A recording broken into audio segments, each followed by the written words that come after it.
Arthur, we about to talk LSU football? We're going to talk some Saints. All right, let's do this.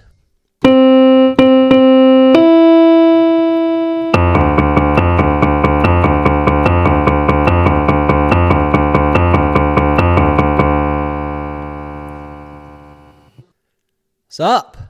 Welcome in to episode 4 of the Bayou Football Video Podcast. I am Ruddy Rutledge, and he is the main character, Arthur the Bayou Party Dog. Big football weekend coming up in the Bayou State as the LSU Tigers and the New Orleans Saints enter the meat of their 2024 schedules. First up, we got the 13th ranked Tigers playing host to number 9 Ole Miss on Saturday night in Death Valley. This one should be peak Tiger Stadium. Death Valley of old. Loud, rowdy, electric, and cooler weather. Well, cooler than it has been. The hated Rebels coming to town. With Lane Kiffin bringing all his swagger and bringing that stupid basketball goal they put on the sidelines. It'll have the LSU logo on the backboard so the Ole Miss players can dunk on LSU whenever they come off the field after making a big play. Like a bunch of middle schoolers. But more on that a bit later. LSU is coming off, well, they had a bye week last week, but last time out, LSU turned in their best performance of the season on both sides of the ball in a 42-10 blowout of South Alabama. Now, I'm aware South Alabama's no world beater, but they came in with a lot of offensive momentum. They had scored 87 points in a game. That's hard to do on air. And a lot of the talking heads had LSU on upset alert. But you could tell right from the get-go that Brian Kelly's Tigers were determined to play better, especially on defense. And I think they made some strides, particularly in terms of execution and playing within their assignments. But that seems like ages ago now. This Saturday, you have a very good Ole Miss team coming in, fresh off an absolute mauling of a South Carolina squad that LSU struggled against. Probably, well, could have easily lost. Could have easily lost in that game. Ole Miss was coming off their first loss of the season against Kentucky in a bit of an embarrassing game for them at home, and they were determined to make a statement. And make a statement they did, despite the fact that they faked more injuries than anybody can keep up with anymore. Probably doesn't need to be said, but LSU needs to turn in their best performance of the season so far on both sides of the ball if they're going to even have a chance in this one. Ole Miss brings an explosive offense. Kiffin is a great play caller, if anything, and they've loaded up on defense this offseason in the transfer portal, particularly on the front seven, although they do have some injury concerns there this week. The Tigers are going to have to establish some type of a running game in this one, despite the fact they've struggled to do so nearly every game this season, minus the South Alabama game. LSU has Caden Durham, explosive freshman running back who had a breakout game against South Alabama.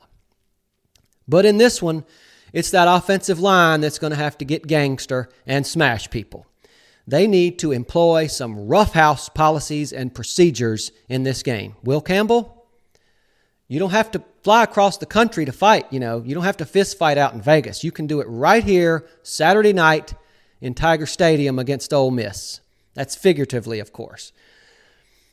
If the Tigers can eke out enough of a ground game, it's enough to keep that Ole Miss defense somewhat honest, then I could see quarterback Garrett Nussmeier having a huge game through the air.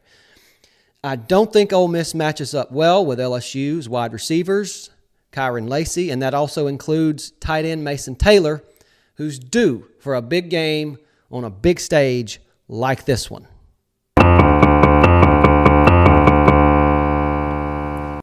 Now regarding Ole Miss.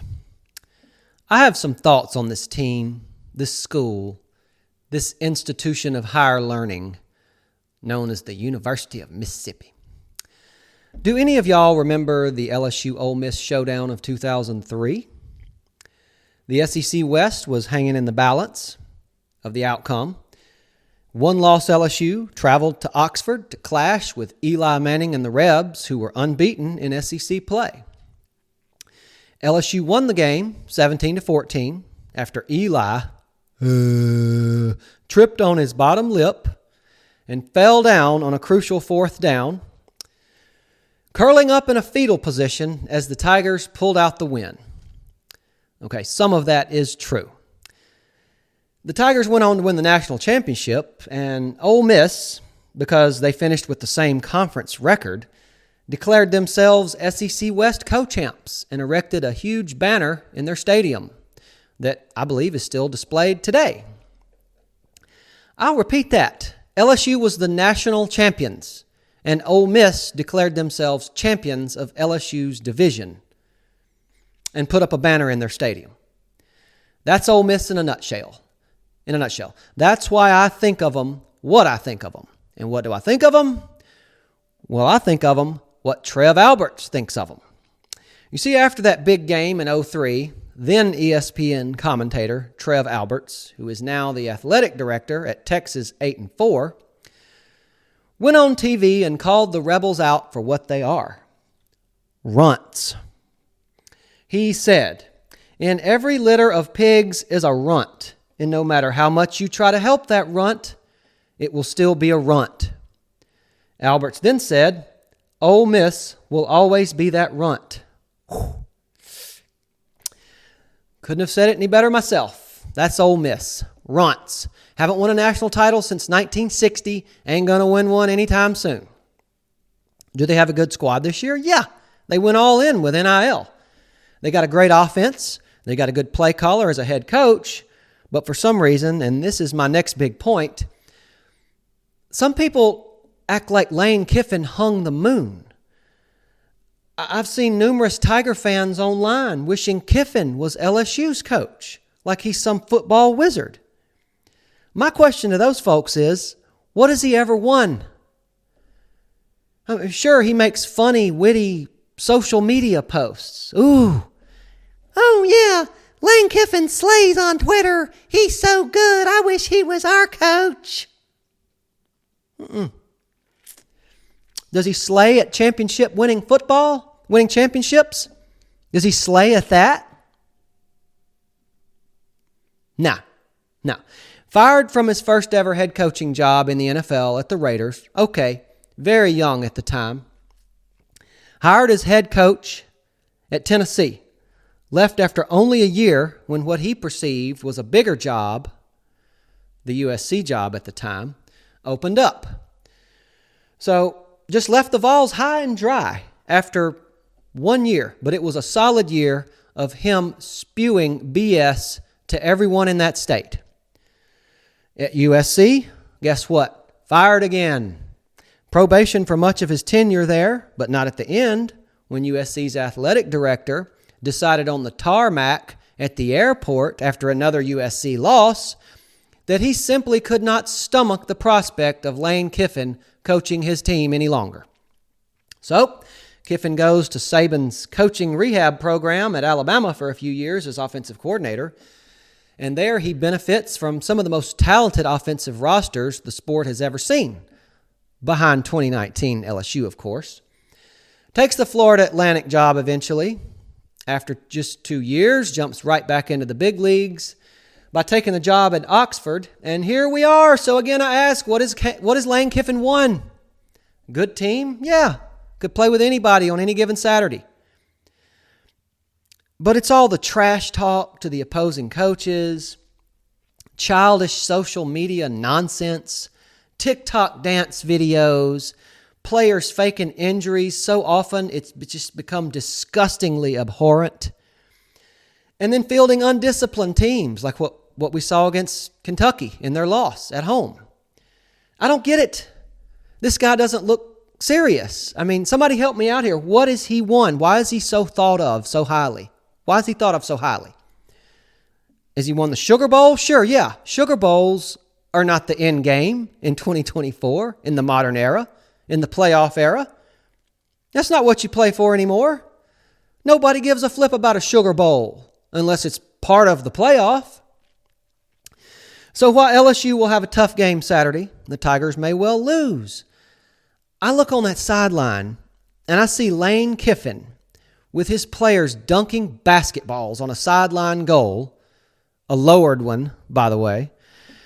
And I just think this guy's a clown, and LSU has a shot to win, a great shot to win. I mean, if it looks like a clown and walks like a clown and talks like a clown and acts like a clown, it's a clown. Matter of fact, I'm predicting LSU to win in an instant classic in Tiger Stadium. Tigers over the Rebels, 31-28. What do you think? What do you think? Exactly. My thoughts exactly.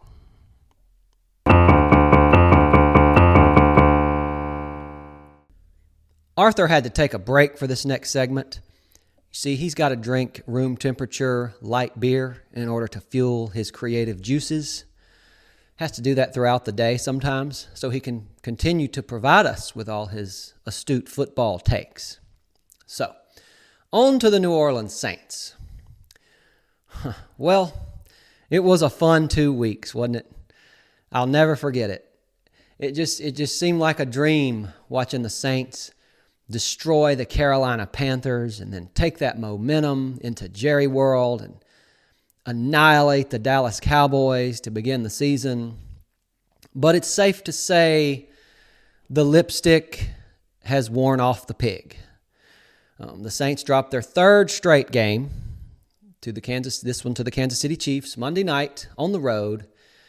And unlike the other two losses, the previous two losses, the Saints were not in a heartbreaking nail biter that came down to the end where they lost in close fashion.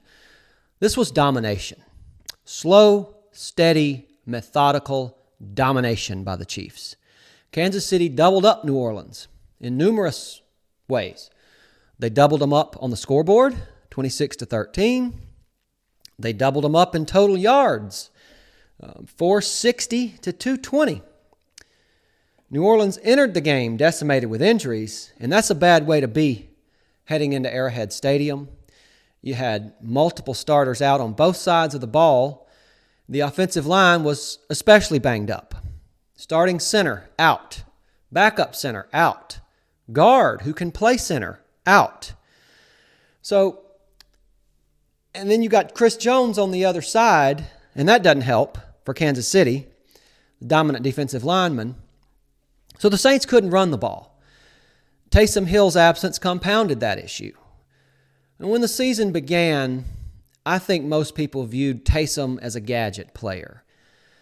You know, he's a Swiss Army knife, jack of all trades, fan favorite, nothing wrong with that, but basically a shiny toy who can be used selectively, and it forces a defense to spend valuable practice time preparing for him.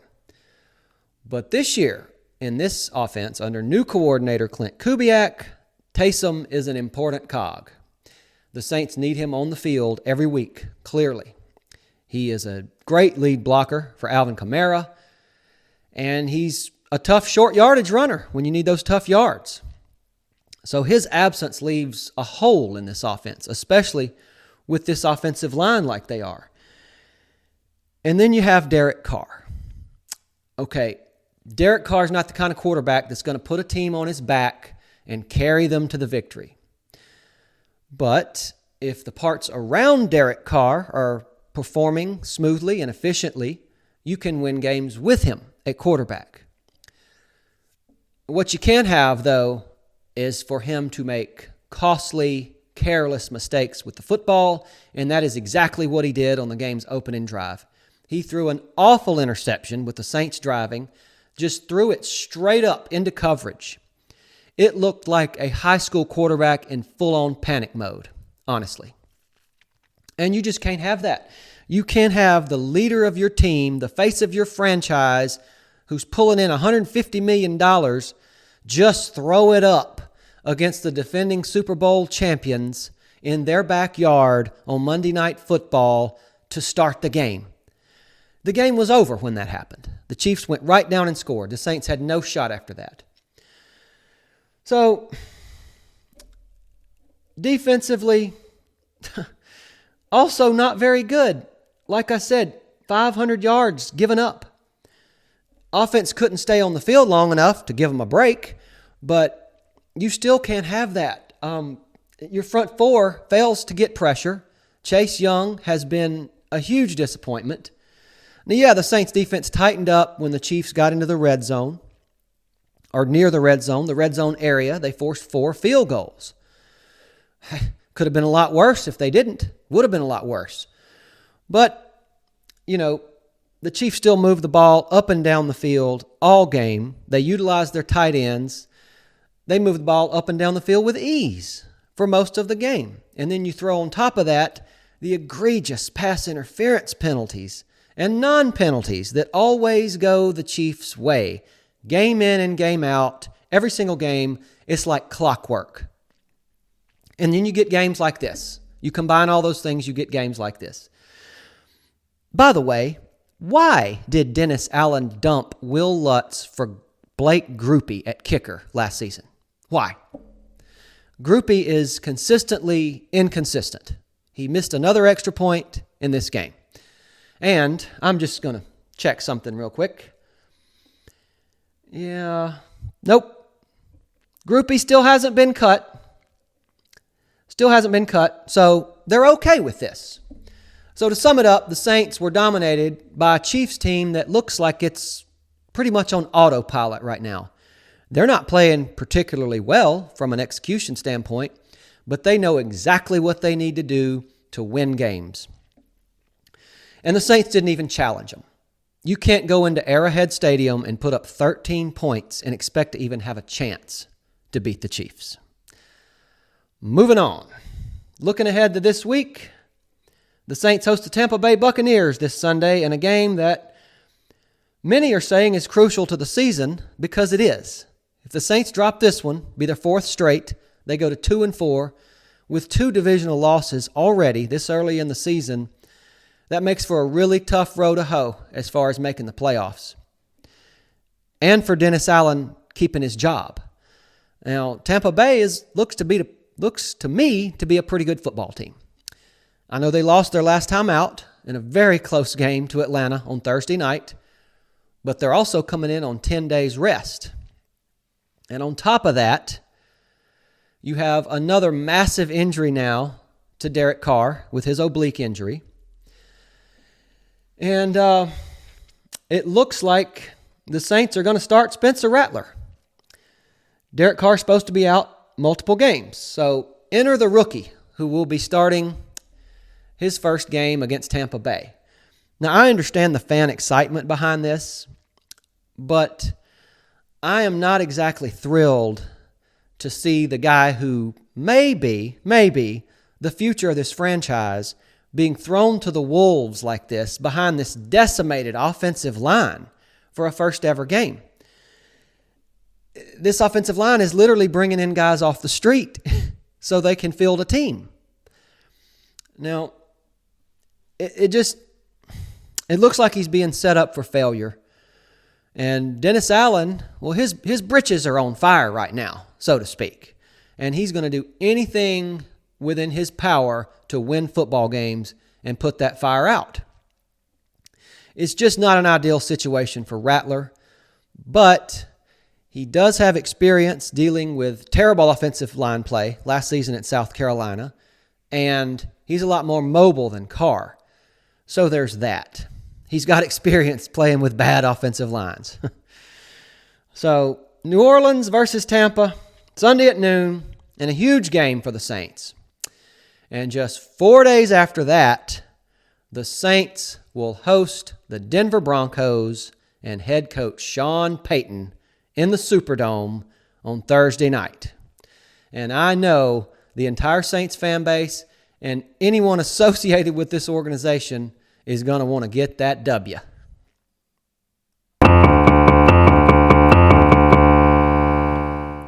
And he's back.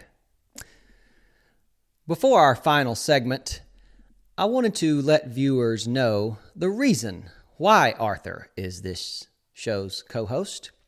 For the first 2 episodes, I had a real co-host, no offense. My sister, Rosie Rutledge Higginbottom.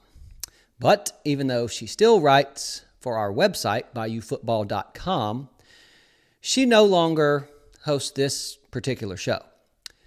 And this is why.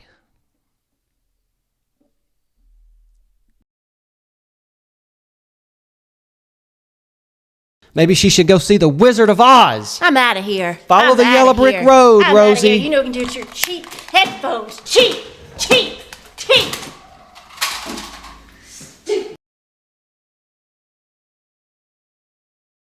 To be honest, all you've brought to this table today is nothing but a bad attitude. Well, you don't have to worry about that anymore because I quit. Oh, really? For good. You won't be breaking my equipment anymore. Ah, the joys of working with family, or attempting to. Now, for the final segment of today's show, I could talk about NIL, how it is rapidly transforming college football as we know it.